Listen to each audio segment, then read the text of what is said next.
Foundations of Amateur Radio. On Thursday, the 20th of April 2023 at 04:17:56 UTC, the world was subjected to a rare event, a hybrid solar eclipse. In Perth, I experienced a partial eclipse, and people lucky enough to be directly in line, places like Ningaloo Reef, Exmouth and Barrow Island, experienced a total eclipse. Timor-Leste had the experience of the peak total eclipse. At the time, I went into my shack and refreshed the WSPR or Weak Signal Propagation Reporter beacon map I have open, and noticed that my beacon wasn't reported. I sagely nodded my head. That makes sense. No sun, no propagation. And I got on with my life. Last week, a fellow amateur, Will, Victor Kilo 6 Uniform, asked if anyone had any VK6 specific HF propagation reports to make.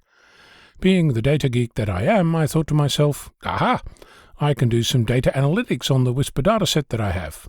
So the die was cast for a few enjoyable hours of importing 2.4 gigabytes of compressed data into a database and constructing a set of SQL queries to see what I could learn.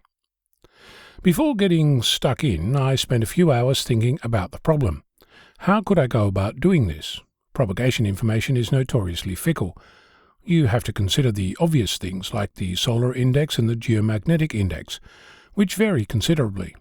Then there's the nature of the various reports themselves. Not everyone has their beacon on all the time. Not everyone has their receiver on all the time. Weekends are more popular than weekdays, and popularity overall is growing exponentially. The solar cycle is on the way to its peak, so there's that variation to consider, and if that's not enough, how should you compare the signal-to-noise ratio between weak and strong beacons? With all that in hand, I set about constructing a plan. I created a folder to hold my charts and SQL queries, intent on uploading that to GitHub when the work was done.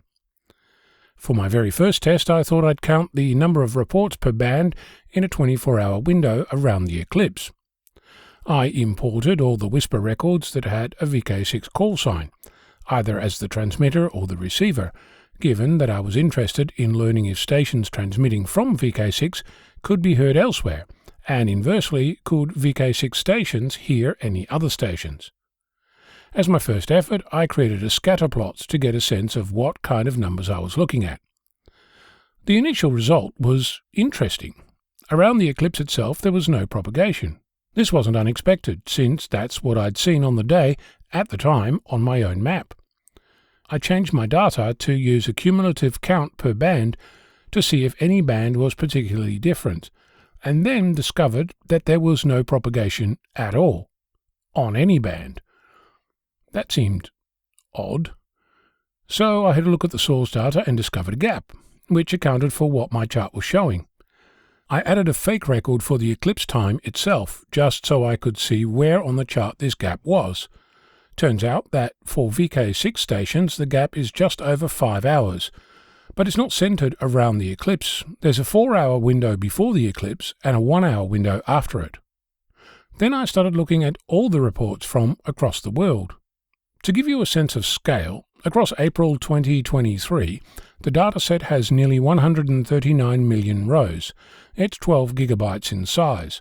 By contrast, in March of 2008, when the first report started, there were just over 93,000 reports in a 7 megabyte file. Charting this shows exponential growth, hitting 1 million reports in July of 2009, 10 million reports in January of 2016, and 100 million reports in October of 2021. So, the eclipse and global propagation.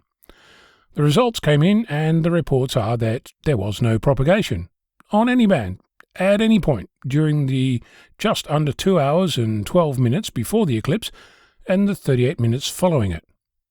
That, or the WSPRnet.org database was down during the eclipse. So, unfortunately, I cannot tell you what propagation was like during the eclipse, since it appears that those records don't exist. It looks like we'll have to wait until 2031 when we can try this again. We'll all be a little older and wiser by that time, and perhaps we can come up with a way to ensure that the global central WSPR data server is running without downtime, scaled to match the growing requirements, and paid for by a benevolent organization with deep pockets.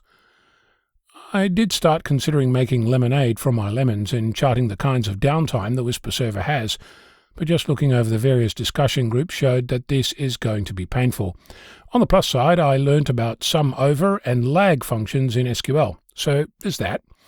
I must confess that if we're going to seriously use Whisper as a propagation analysis tool, we need to fix these kinds of issues.